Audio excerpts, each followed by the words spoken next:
Yeah, largely agree with you. You definitely need enough time to get certain moves off and all those things too as well. But the other thing is you should be training so you can get moves off. Elite hitters can get moves off in smaller windows of time. All those things. What I was more getting at though in that post was talking about how sometimes starting earlier can be a band-aid, right? And the other thing is some athletes, when they try to start earlier, all that does is now they have to try to hold movement, right? So they're trying to stay on their backside. Now they're getting stuck on their backside. Now they're jumping forward. Now there's all these other things that will happen as byproducts.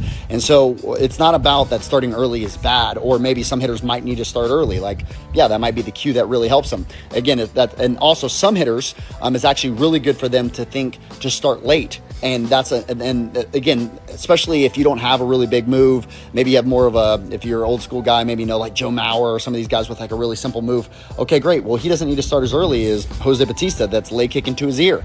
And also too, that might not even be a really good move for them. So these are things that we got to keep in mind, that movement is the expression of all things. It is the expression of what's going on with my nervous system, how I've trained, what I've trained my body to be able to do, the firing patterns, the asymmetries, all these different things, they all come into one. Tempo does matter, timing does matter, but again, it's not one thing or another. And also too, we got to make sure that we're not just using it as a band-aid to cover up what the root dysfunction might be, or the pathology of the path of how we got here and why this dysfunction or lower performance is here, right?